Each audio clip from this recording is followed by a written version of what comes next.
Nag-request, gusto kumain ng chocolate crinkles.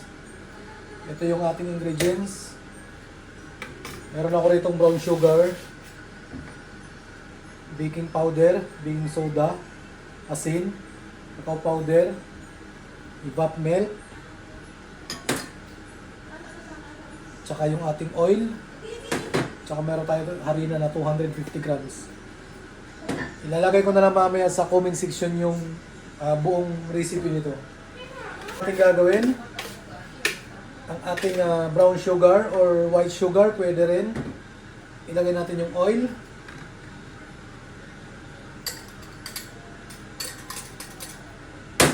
Kasunod natin yung gatas. Napakasimple ng recipe na to.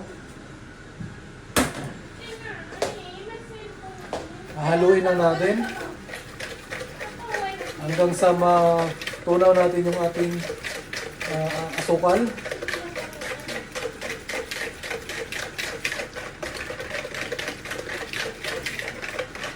Tapos ilagay natin yung isa nating pirasong itlog.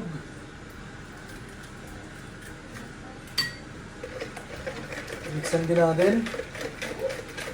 Pagsabay na natin to, kailangan to naka-sifted kasi may mga bubo yung ating cacao powder. Lagyan natin yung harina, baking powder, baking soda, tsaka asin, tsaka yung ating cacao powder. Tsaka lang natin sa strainer. Continuous lang natin hanggang sa maubos. Ngayon nahaluin na natin siya.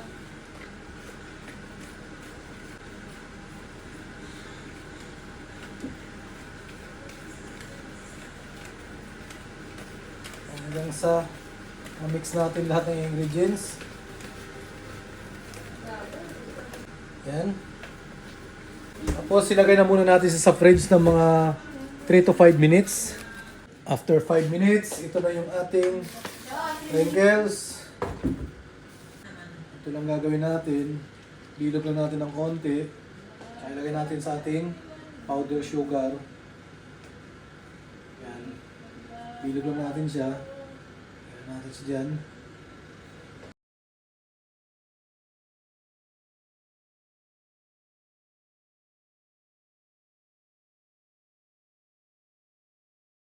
Ito na yung ating chocolate crinkles na form. Salang na natin sa oven ng 180 degrees, mga 6 minutes. Let's go! After 6 minutes, ito na yung ating chocolate crinkles.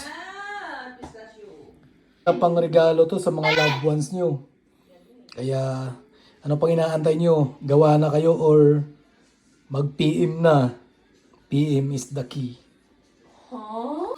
Lagyan natin dito. Napaka-chewy. Ayan.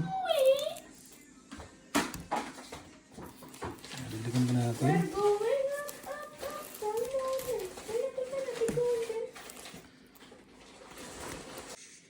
Balutin na natin yung ating crinkles dahil diba? Oh, order na. Mainit-init pa to. Pero titikman na natin. Tingnan nyo. Napaka-moist. Diba? Ayan o.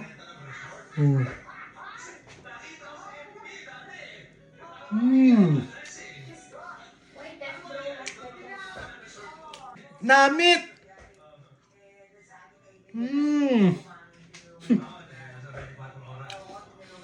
Kanamit, gid.